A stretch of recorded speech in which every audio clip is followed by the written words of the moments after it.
Everybody give it up for Fearless Lab.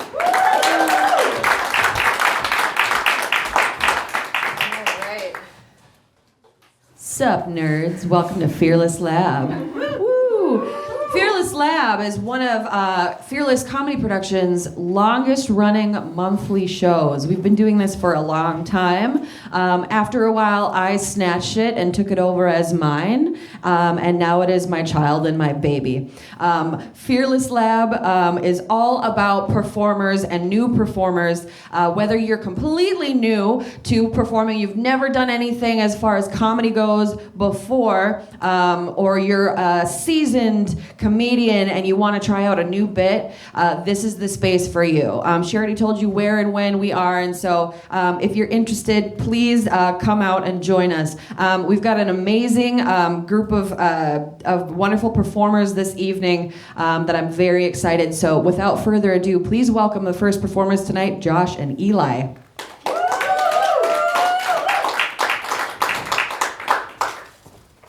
Did the thing? Did the thing. All right. So, I'm Josh. That's Eli. And we want to present to you a lovely story. I'm going to give you a quick synopsis off of Wikipedia. So, the name of the story is They're Made Out of Meat.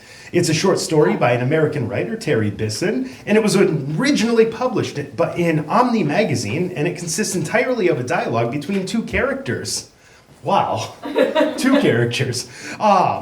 There was a theatrical adaptation, film adaptation that won a grand prize at a Seattle Science Fiction Museum's 2006 Film Festival.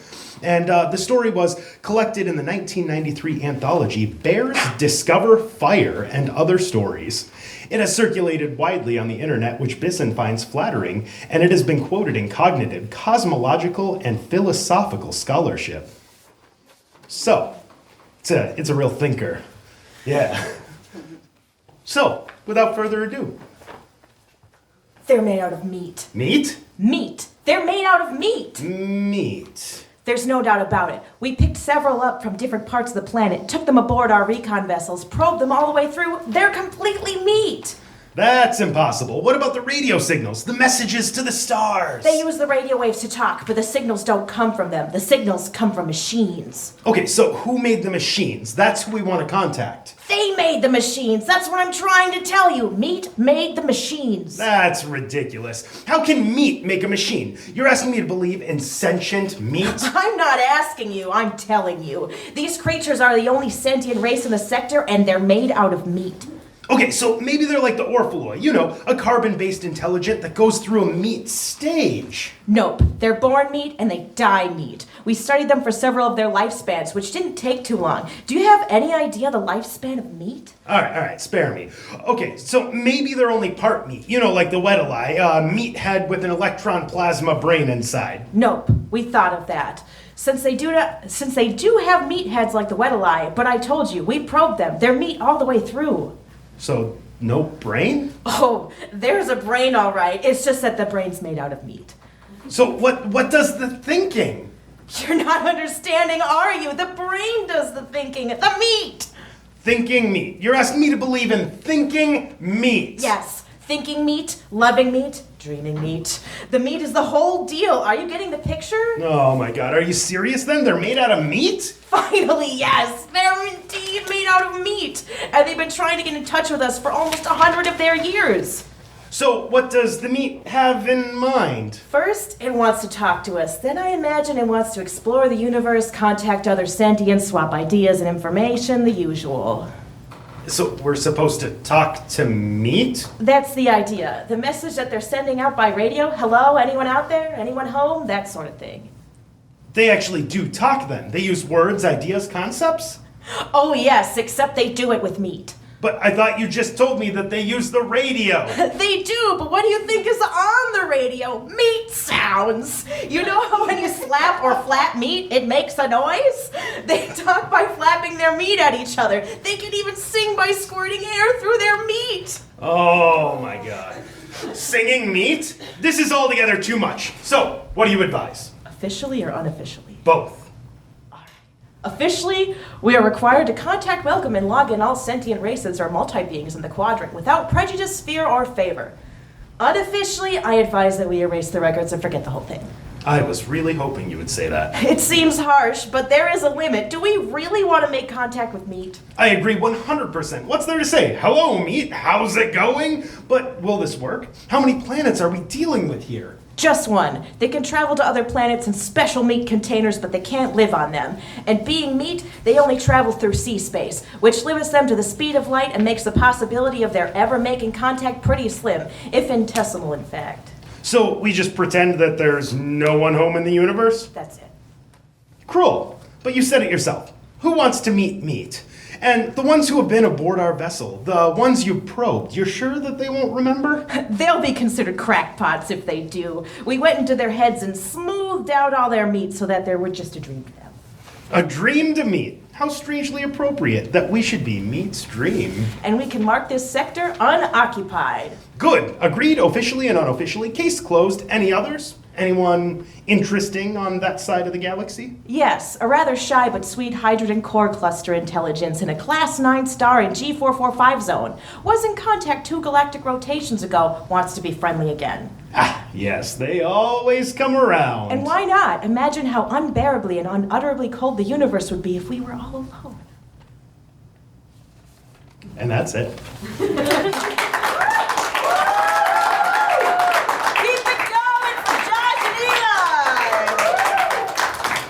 I asked them to do that for this again after they had done it at lab because I loved it so much. And I, based off of that show, I've discovered finally my gender, and it is sentient meat. I think my sexuality is a meat's dream. I love that. I'm here for it. I'm putting it in my Tinder bio. Thank you. Up next is a comedian who I had do lab one time before and was completely blown away. This is somebody who also has a show tomorrow at House of Comedy. So if you're interested in seeing that, definitely check that out as well. But I would like to please welcome to the stage Marissa K. Thomas. Wherever you are, come up to the stage. There she is.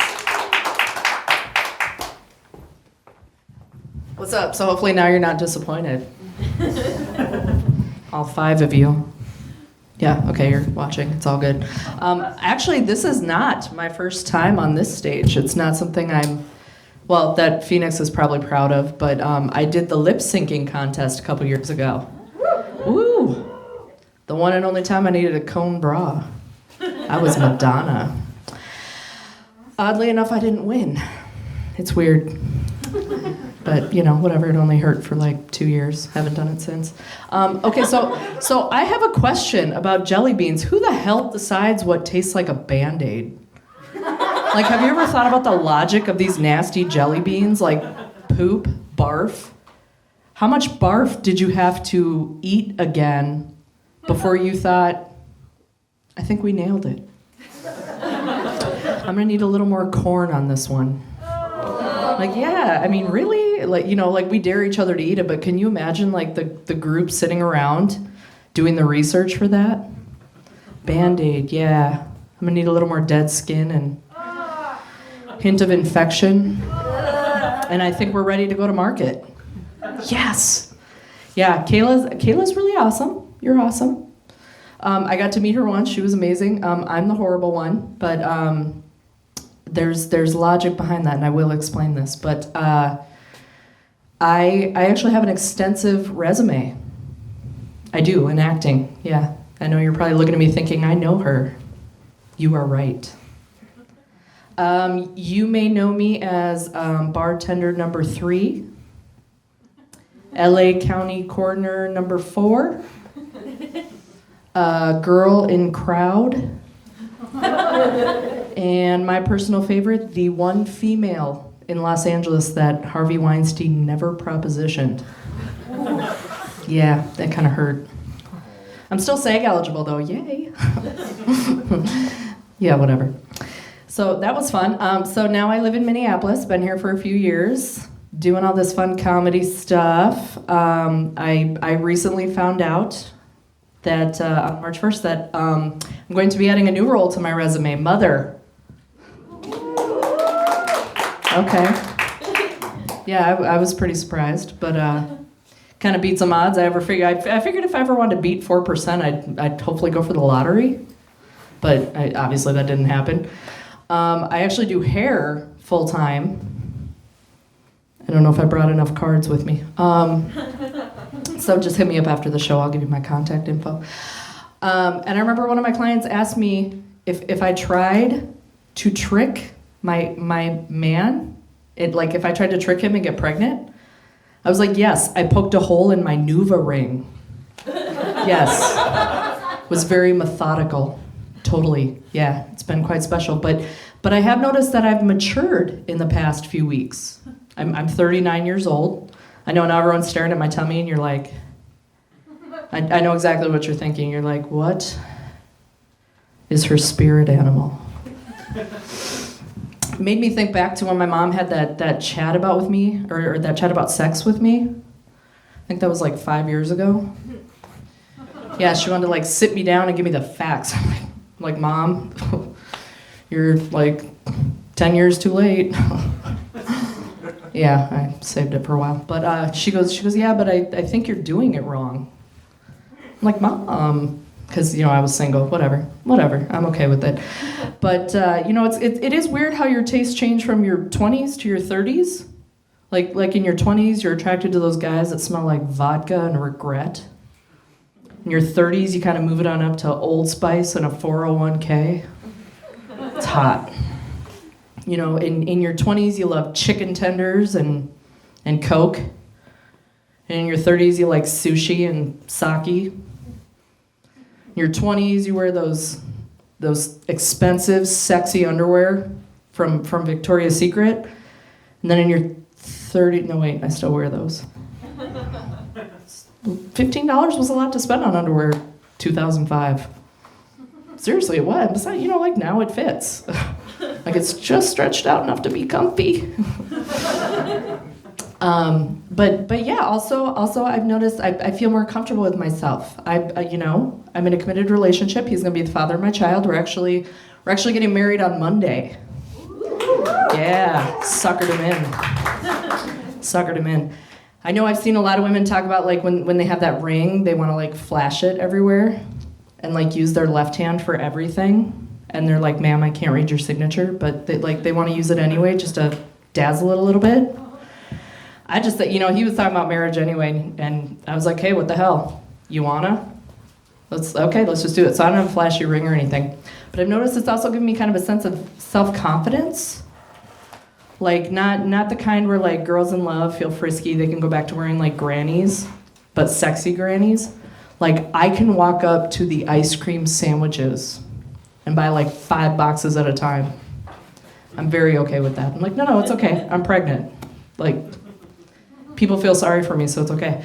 He tries to be cute and rub my tummy or kiss my tummy. He's like, can you feel the baby? Can you feel it yet? I'm like, it's actually my fat jiggling, but thank you. Appreciate it, babe. Thanks. Yeah, it's in there somewhere. We're going to find out on Monday if it's a boy or a girl. So I will know if I will be in jail in 16 years when I have to murder it. Yeah. I do think it's a girl, though, so it's been fun knowing everyone. Just forget all about this so it's not premeditated when I have to kill her. So it's actually been very special. Gosh, what else is new and exciting? Still working at the restaurant. One of my favorite managers invited me back. He said he needed help. Invited me back on purpose. And it's actually a steakhouse. They have steak and seafood, and we get a lot of people that come in, and their first question, speaking of meat, is, what do you have for vegans? Pity? or they're like, can any of that be made vegan? I'm like, sure, just take out the steak, take out the potatoes, take out the beans because they're cooked in butter. Yeah, I'm like, who hurt you? Like who are you so angry at? It's crazy, but a lot of actors do the whole serving thing. It's more than just a job, more than just paying the bills. Like, we want the attention. Like, you need a Diet Coke? Hey, right here. I am gonna get that for you. So it's like, for that brief hour that table's there and doesn't give two craps, like, you're a star. It's actually very invigorating. Okay, that's sad, but yeah, it's cool. It's cool. We also practice our improv skills. Like, you need another Diet Coke? Yes. Like, we pretend to care. It's really awesome. Another one of my favorite things is when people tell me how the menu online doesn't match the menu in the restaurant. I double as IT, which is the reason I am filling your coffee and taking away your dirty plates. So I just haven't had time to update the multi-billion-dollar company's online menu on Google. My bad. That's a good cup of coffee, isn't it? That's what I'm here for. So yeah, that's really fun. But you also notice it's also kind of rough because, actors, we do like attention. Comedians, actors, how much, how little we do, whatever. We do like attention. So it is kind of hard. You see these parents with little kids at the table, and it's like little babies, and they're just cheering them on, and, oh, that's cute, that's so cute. No one tells me it's cute when I take handfuls of food and shove it in my face. No one pokes me in the tummy when I giggle. No one tells me my double chins are adorable. Not even my future husband. That might be an issue. Yeah, I know. Ouch. Ouch. Well, that's pretty much all I got for you today. So thanks for having me. I'm really not a total pain in the butt, just pregnant. It's like having the stomach flu, but you've puked and you've pooped, but it just hurts. It's really magical. I keep waiting for that magic. Everything but the unicorn tears. And I could fall asleep watching TV and he'll be like, well, I should change it. You don't like this. You're not watching. I'm like, what? I'm like, no, what did I miss? And he's like, 3 episodes. I'm like, well, fill me in. What happened? But the same thing happened when he drugged me to see the Batman, so, whatever. Yeah, Batman needs some Xanax. I feel like I always knew it, but it's true. That's it for me. Thanks, guys.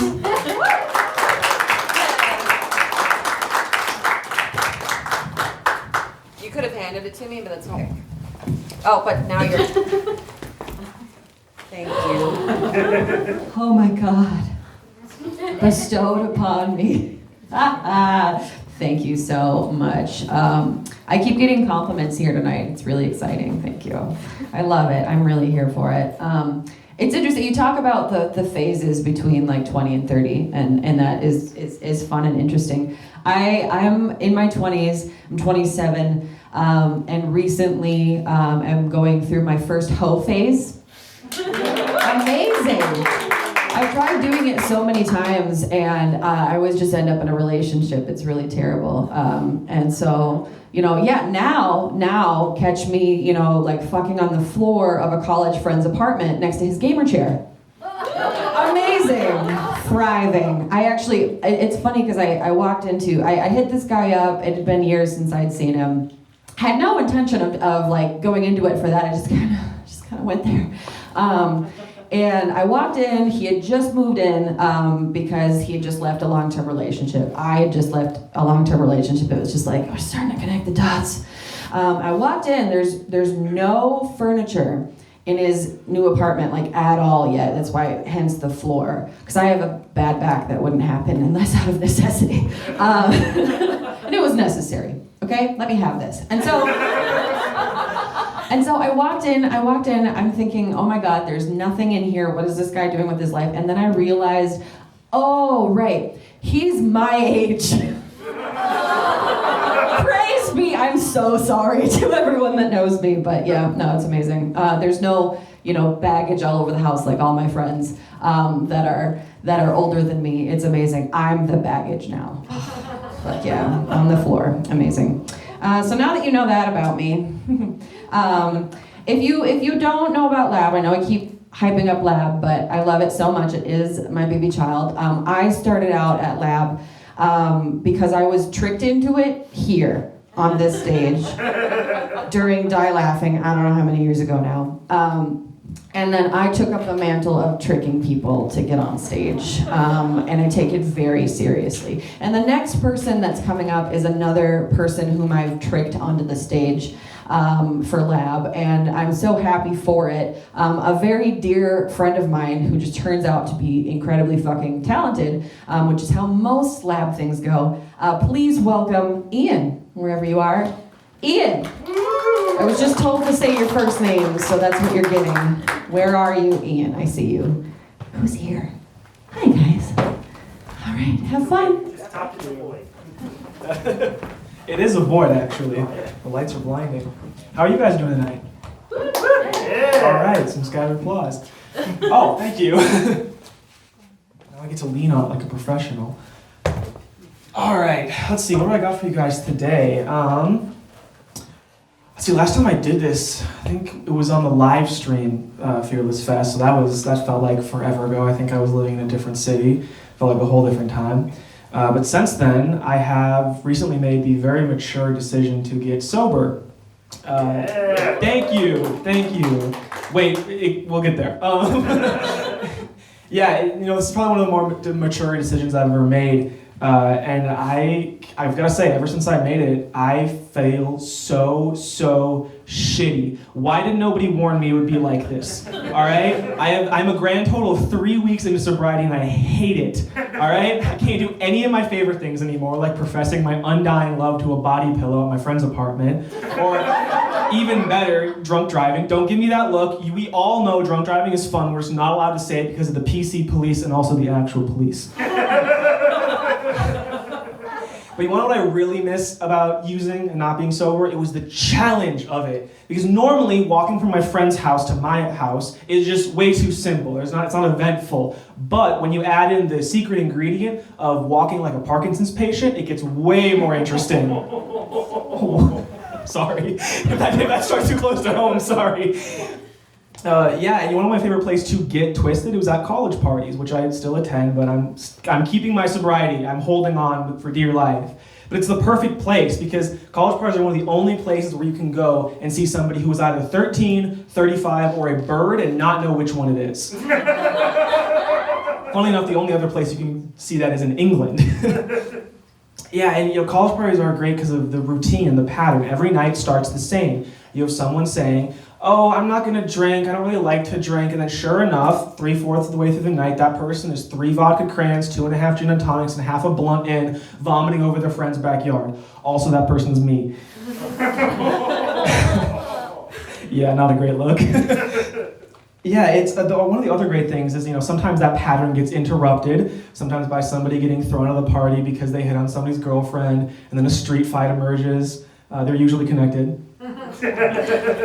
And sometimes you get jumped by 5 guys and get so concussed you can't work for 4 days. But you want to know what? You get right back on that horse and you go next weekend. Why? Because you're not a bitch, and if you're lucky, somebody brought shrooms. And that means you get to meet God in the dimly lit basement of a college frat house and tell that asshole he's a bitch to his face.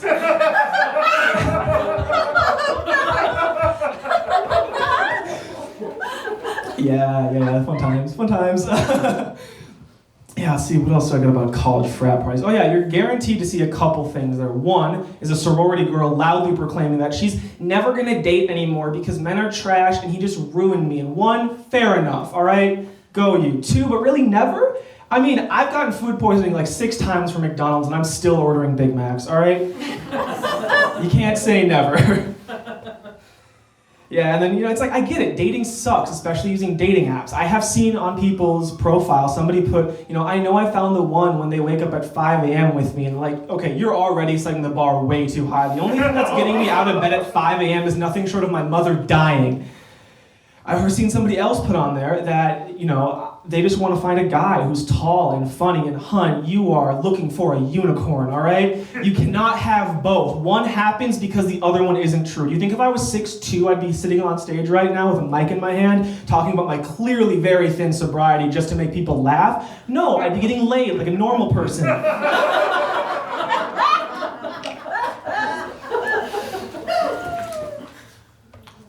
Yeah, fun times, very fun times. But as I've gotten older, and as the amount of interventions from my family has increased, I have kind of that lifestyle has lost a lot of appeal to me. I've realized that I kind of have to start making more mature decisions. But I don't want to do that. I don't want to be a contributing member of society. I want to lounge in my living room with a silk kimono with my cat, smoking out of an opium pipe and contemplating the nature and philosophical meaning of fictional media products, all right? Why is that too much to ask for? Why? But no, I can't do that. I have to, get a real job at a company that has a position like executive, spirituality guru or some shit like that. Real position. I read an article about it. Pinterest. You'd think they would be cool, but they're not apparently. Yeah, and it sucks. I don't want to do that. I want to do this stuff that doesn't involve me having to be a contributing member of society, because it sucks and it's not fun. But, in honor of my old days of using and not being sober, I want to share with you all one of my favorite memories from that era of my life, and it's the story of how I got my first piercing. The year was 2020. I was sitting on my couch. It was the beginning of the quarantine, so I was sitting on my couch with my roommate Forrest. We're about a brick of hash in watching anime, and already off to a good start, right? Yeah. And so he looks over at me and says, "Hey, Ian, can I pierce your ear?" I'm like, you know what? Why not? Fully aware of the long list of reasons why not.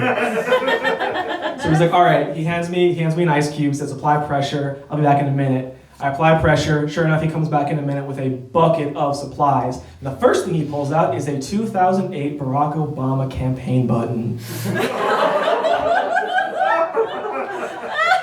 It gets better. The pin part is coated in resin because it was his old weed pick in high school. And I look at it, I think to myself, well, it's got hope written across it, so it can't be that bad, right? I'll be fine. So he gets to work, I take the ice cube off, he plunges it into my earlobe, and everything's going fine until about 5 minutes in, and I realize, hey, this is taking kind of long. He's been in my earlobe for about 5 minutes now. But sure enough, he gets it through, somehow manages not to get infected. And then about a month later, as I'm replacing the stud, I realize that I have one hole in the front of my ear and 2 holes in the back. Thank you for your time, ladies and gentlemen. It's been great. Remember to drink water. It's important. Hell yeah. Yeah, I have a guitar now. Surprise. Yeah, this is what you do when somebody forgets to show up to perform at Lab, is you write a song 10 minutes ago. Yeah! I'm gonna actually, yeah. This is happening. Okay. I have not been able to wax poetic about how gay I am on this stage for 2 years. So it's fucking happening, bitches. Okay, I wrote this About an hour ago. Okay, this is a true story.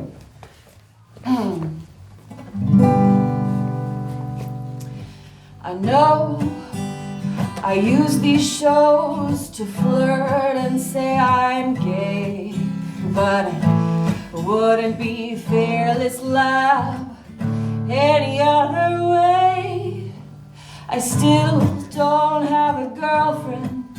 I've been doing this for years. You think I learned my lesson about my type of queer? Why is it always the brown-haired bass player girls? I know it's not just me who's tortured by this world. Sometimes she's a drummer, but it's always the same shit. She's got brown hair that's straighter than she is. It started in college with a drummer named Case. A couple years later, she also learned bass. I wrote this about a few minutes ago, about a girl last night, so I can safely proudly say with confidence that I still have a type. Why is it always the brown-haired bass player girls? Every time. I know it's not just me who lives in this world. Sometimes she's the drummer, Jess. Oh, it's been so many years and I still have a crush on you. It's always the same shit. She's got brown hair that's straighter than she is.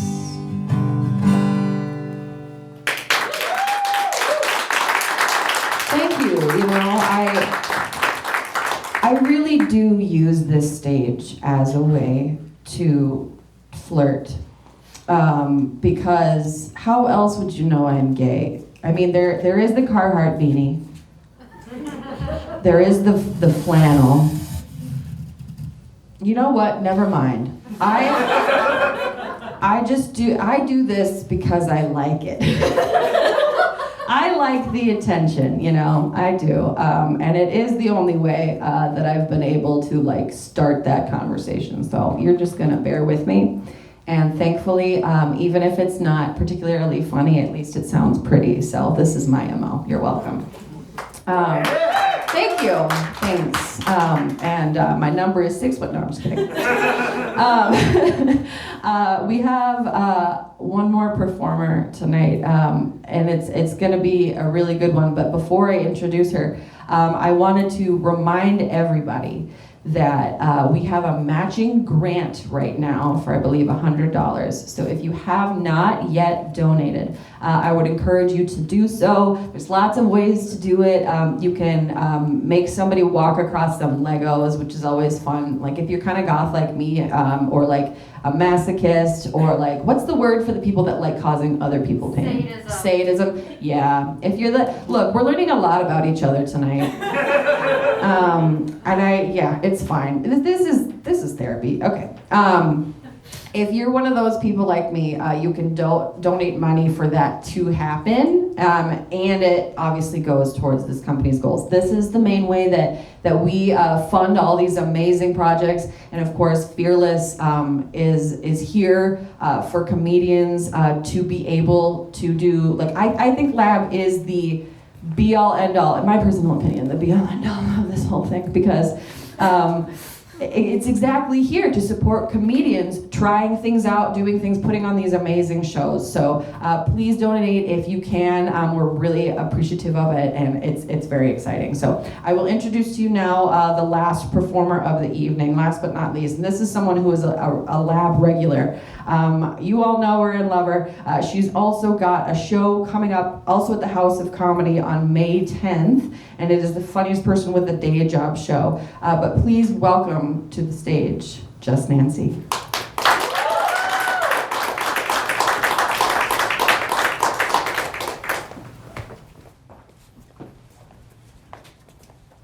Hello. No, it didn't hurt, but it's funny. I should have pretended it hurt. Yeah, I like to be dramatic, so I like to rearrange the stage while you guys all watch. So I'm going to show you how it works, like a little behind the scenes. First, I'm going to put a stool in the center. Then I'm going to move a chair. I know this isn't even part of the set, but we got time, guys. We got time. So awesome. I don't have to rush. So this is going to act as my table. So I'm just going to narrate as I go along here. This is so funny. Yeah, because I normally don't do all this. But here's also something funny. I feel like every time I do Lab, which I adore, what makes me kind of laugh is I always feel like the soccer mom of the group. And I don't play soccer because I like to eat, and I'm not a mom. But I feel like the soccer mom. It's just kind of a funny group to represent when I'm not part of either of those groups. Anyway, so I'm going to start my actual set now. Are you guys ready? Yeah. Okay, great. So, funny story, and by funny I mean sad. A couple months ago I was laid off. Excellent, on cue. It happens. It's fine. And actually, like 90% of the reason I'm up here is to network. So we're going to talk a little bit amongst ourselves, okay? So that means 10%, yeah, I guess 10% is the reason I'm up here is to make you laugh. But I'm just kidding, it's 67:33, okay? P.S. I'm good with metrics. Yeah, so anyway, let's see, I know all the folks in the second row, so don't answer this question. But how about the third row? Like, can somebody just shout out your job? Shoe salesman, carpenter. Okay, I wouldn't be good at that. Carpenter, I'd be horrible. I have a whole gig about trying to install a shelf, and it took me 3 days. Yeah, but here's the funny thing. Because over the last couple of months, I've really gotten to know myself and what I would like to do next. And in doing that exercise, I also identified 4 things I better never ever do. Okay? Number 1, I better never ever work for Comcast. Because if I do, it means I'm trying to destroy that stupid monopoly from the inside as a spy. Second of all, I should not be a commercial pilot ever. And here's why. If I'm ever flying, I'm going to get on that intercom and I'm going to be like, hey folks, this is your captain speaking. There's some clouds up ahead, so we might die. That's how I feel about clouds and flying. I love traveling, but it's another set. You missed it. It's your bad. Here's a third job I shouldn't have. I also should never be the Jeopardy host. Because I would read the clue and I'd be like, nobody is going to know this. Here's the last job I should never ever do. I should never be an Instacart shopper. And here's why. I would be texting you from the store. And I'd be like, hey, sorry to bother you on my BlackBerry. I'm at Cub Foods, and I know you wanted squash, but squash is horrible. It makes me gag. Did you really mean you want squash? Or I'd write to you from Cub again and say, sorry to write to you again. I know you wanted potatoes, but I was over in produce 10 minutes ago. Now I'm in the potato chip aisle. Potato chips, potatoes, right? Same thing, right? Or I would text you and say, sorry, this is the last time I'm going to bother you. But while I'm still at Cub, I noticed they had a buy one, get one on cheese. And I like cheese. So I thought if you like cheese, we could do halvesies on cheese. What do you say? I wouldn't be good at that. So thanks for taking this journey with me as I tell you about my job search and things over the past couple of months. Because I've also spent a lot of time on LinkedIn lately, in addition to Facebook, which I did before, but not on work time. So here's the thing, and maybe it's just me, but do you guys ever confuse which site you're on? Sometimes you're on one and you're like, whoops, I'm not on Facebook anymore. We're not in Kansas anymore. Case in point, a couple weeks ago I was on LinkedIn, forgot I was on LinkedIn, and I was reading an article from the Wall Street Journal, whatever. And again, I forgot I was on LinkedIn, and I responded, I know, right? I mean, that's Facebook material, not LinkedIn. And then there was another article on LinkedIn, and I wrote, bitch, please. And I was like, whoops, wrong site. And then yesterday, I was reading an article about effective leadership. Again, I was on LinkedIn, but I forgot. So I'm reading this article on effective leadership, and I couldn't help myself. I just wrote, forgetting where I was. I wrote, OMG, if John had been an effective leader, maybe we wouldn't have gotten into that pickle. Hashtag 4.5 habits of highly effective people. Hashtag Brene Brown 2024. Hashtag vulnerability. I'm just saying. So anybody out there fans of the Oscars or Academy Awards? Yeah, they're on tomorrow, and I'm super excited. It's my Super Bowl. But here's the thing, and it comes back to job searching again. I apologize dragging you down this dark hole. I'm just kidding. It's not a dark hole. I'm excited about my job search. But in light of my job search, and in light of the Academy Awards, it reminded me of one of my favorite movies. And I'm going to tell you why. Shawshank Redemption, amazing movie, right? Okay, it is. It just is. If you haven't seen it, take my word for it. But what reminded me of Shawshank Redemption is Morgan Freeman's character, Red. Okay, and if you've seen the movie 20 times like I have, you know he goes to parole hearing after parole hearing after parole hearing trying to get out of prison. And I thought, oh my gosh, kind of reminds me of my last interview.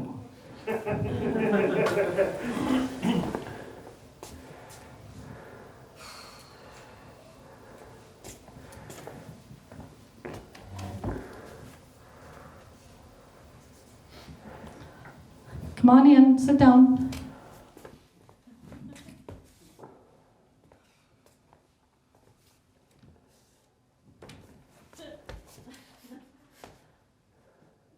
So you're Nancy Magestead. Thanks for coming. So tell us why you think you're qualified.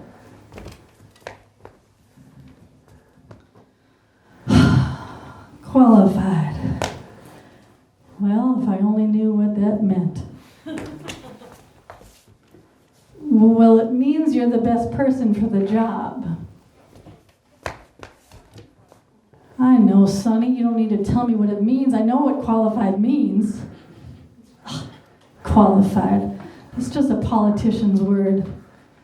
So people like yourself can sit there in a suit and a tie and have a job. Qualified. What are you trying to ask me? Am I qualified for this job? Well, are you?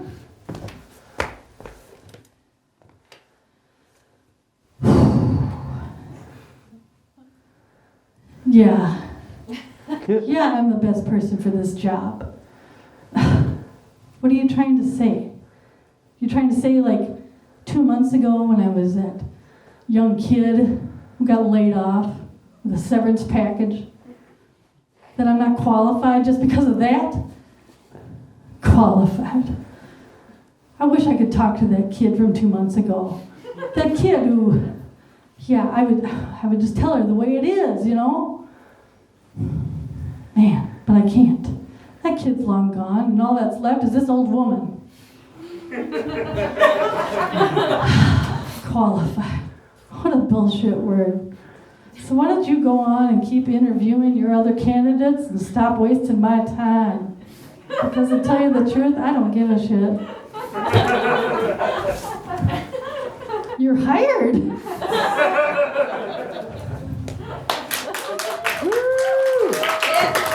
You know, it's funny, in the movie, again, if you haven't seen it, please see it. It's an amazing movie. But in the movie, it's called Rehabilitated, whereas my version was called Qualified, if you didn't hear me say that 10 times. So anyway, I'm kidding. I do give a shit. So again, I was kind of joking about networking, but not really. So if you're hiring, look me up on LinkedIn. Anyway, I'd like to thank the Academy of Motion Picture Arts and Fearless. And I'd also like to thank Fearless because, oh my gosh, I'm just going to end with this. I'm done with my bit. But oh my gosh, here's the reason I love Fearless. And here's proof. I have a tattoo of it. But yeah, thanks to Fearless back in, I don't know, 2016? Let's just go with that. I kind of got a restart to my comedy career thanks to this group. And I'm indebted to them. And while I'm no longer a member because I got too busy, man, it's a great group of people. It's a great group of talented people. And I'm grateful to be part of it. So thank you guys for coming. Thanks for donating. And yeah, I'm just Nancy. Thanks. Woo! Yeah, thank you, Miss Nancy. I'm sorry. It's good. It's good. It's fine. I love Fearless Lab once again.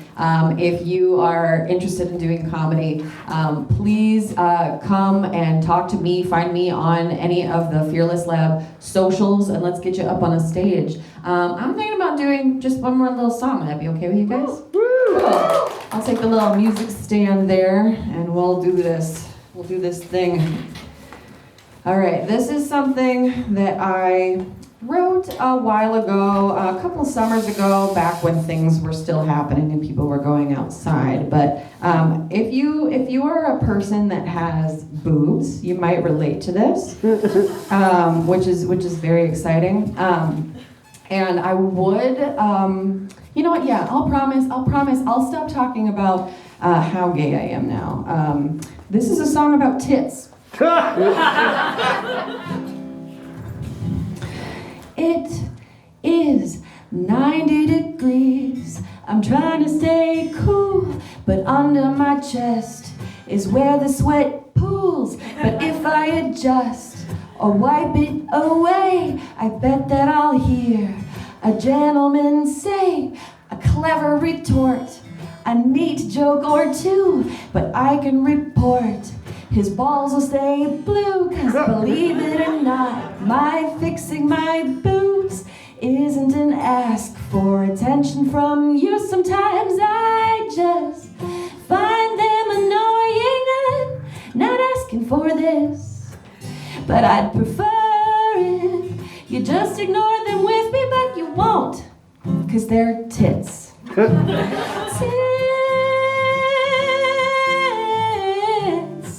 Oh,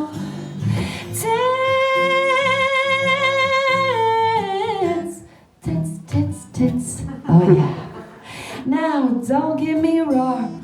I think boobs are neat. Have I mentioned I'm queer? I have that phrase on repeat. Oh, sorry. But keeping my mouth shut, my friends, yes, unless it's the appropriate time. Have you heard a context I find explaining this to be annoying? Sometimes I get out of my wits. But if you think you get what I'm saying, then sing with me. Because tits, am I right? Tits. Oh, don't be shy.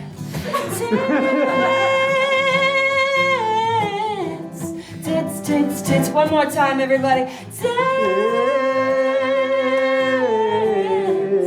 Oh, tits.